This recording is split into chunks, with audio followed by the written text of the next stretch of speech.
ஸ்ரீ சதுரசித்தி லிங்க மாஹாத்மியம் 48ஆம் அத்தியாயம். அபய ஈஸ்வர லிங்கம் அபயேஸ்வர லிங்கம். குறிப்பு: லிங்கம் பிரம்மதேவரையும் ஸ்ரீ மகாவிஷ்ணுவையும் தானவர்களிடமிருந்து பாதுகாத்ததால் அபயேஸ்வரம் என்று அழைக்கப்படுகிறது. ஸ்ரீ ருத்ரனார் கூறினார்: 48வது தெய்வத்தை அறிந்து கொள்ளுங்கள்.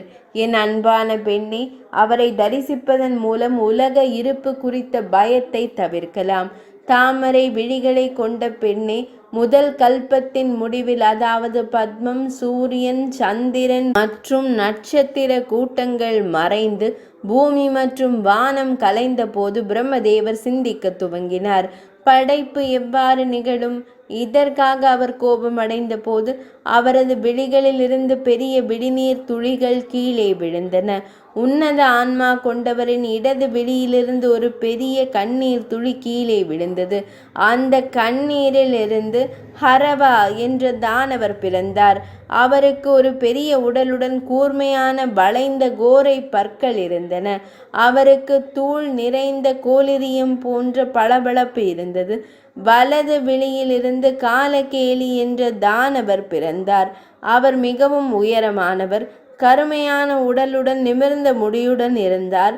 அவருக்கும் பெரிய கோரை பற்கள் இருந்தன.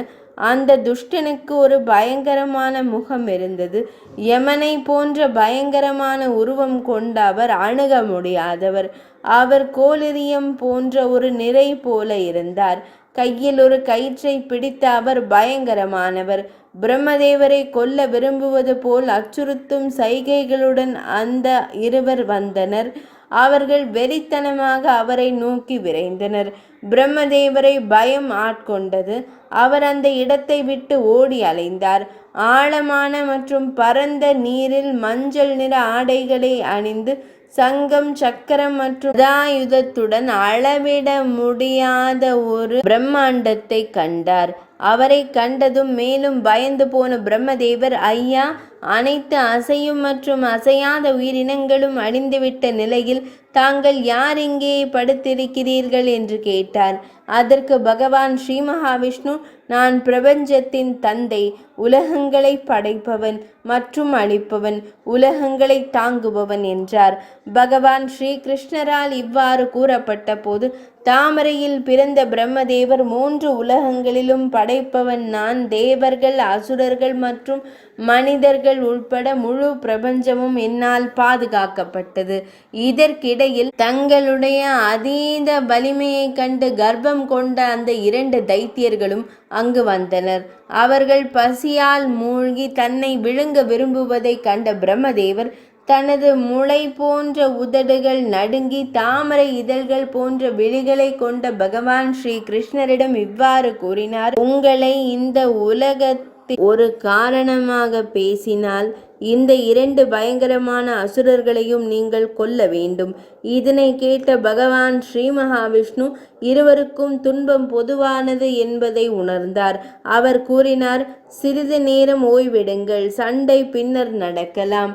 இதை கூறிய பிறகு தங்கள் வீரத்தை குறித்து பெருமைப்பட்டு பரஸ்பர புரிதலை கொண்ட 2 தைத்தியர்களுக்கும் அவர் சைகை காட்டினார்.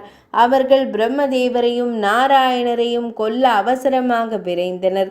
2 தானவர்களும் போரில் வெல்ல முடியாதவர்கள் என்பதை கண்ட பிரம்மதேவரும் பகவான் ஸ்ரீ மகாவிஷ்ணுவும் பயந்து வியர்த்து உடல் முழுவதும் நடுங்கினர்.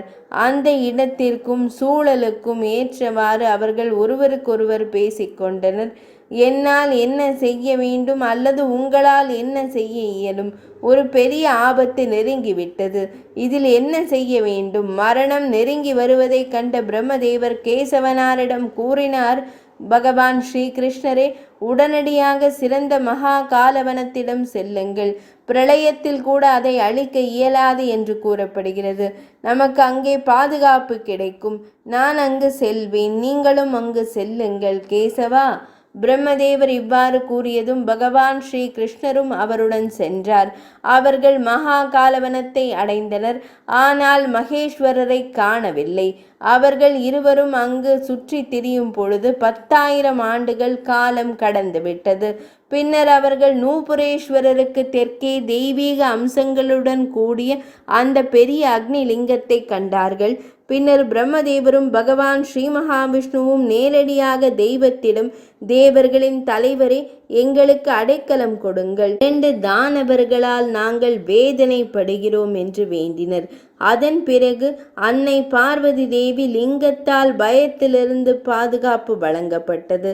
பின்னர் பிதாமகர் பிரம்மதேவர் 2 தானவர்களின் கர்ஜனையை கேட்டார்.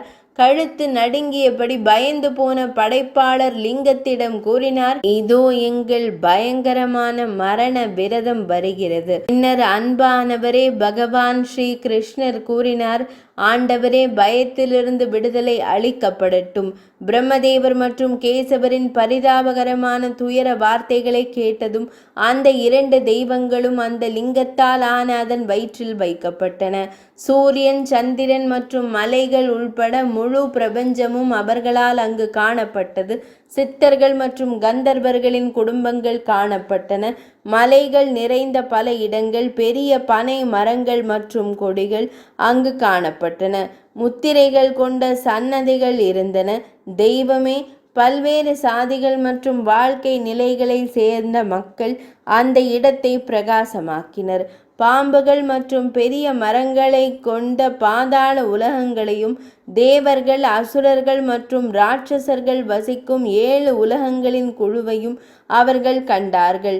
அவர்கள் வயிற்றிலிருந்து மேலும் ஆச்சரியத்தால் வெளியே வந்தனர். தேவி பார்வதி, தைத்தியர்கள் உடனடியாக லிங்கத்தால் சாம்பலாக்கப்பட்டதை கண்டார்கள்.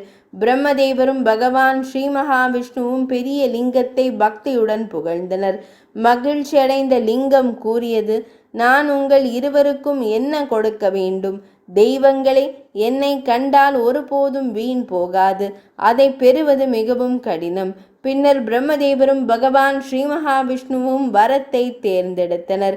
எங்களுக்கு ஒரு வரம் வழங்கப்பட வேண்டும் என்றால் மனிதர்களுக்கு பயத்திலிருந்து விடுதலையை அருள்பவராக இருங்கள்.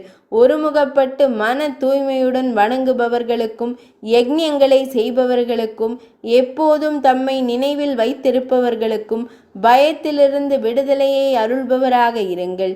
பூமியில் அபயேஸ்வரர் என்ற பெயரால் நீங்கள் நன்கு அறியப்படுவீர்கள். உங்களை பக்தியுடன் தரிசிப்பவர்கள் திருப்தியடைந்து ஆசீர்வதிக்கப்படுவார்கள். சம்சாரத்தின் பயமோ வீழ்ச்சியோ இருக்காது. அவர் ஒருபோதும் செல்வம், மகன்கள் மற்றும் மனைவியை இழக்க மாட்டார். ஒரு துரதிருஷ்டவசமான பெண் அதனை கண்டால் அவள் சந்தேகத்திற்கிடமின்றி தாம்பத்திய பேரின்பத்தை பெறுவாள். ஒரு கன்னிகை ஒரு அற்புதமான கணவனை பெறுவாள். ஒரு கர்ப்பிணி பெண் ஒரு துணிச்சலான மகனை பெற்றெடுப்பாள். ஆண்கள் உங்களை பார்வையிடும் அனைத்து ஆசைகளையும் பெறுவார்கள். இதில் எந்த ஐயமும் இல்லை. அப்படியே நிகழும்.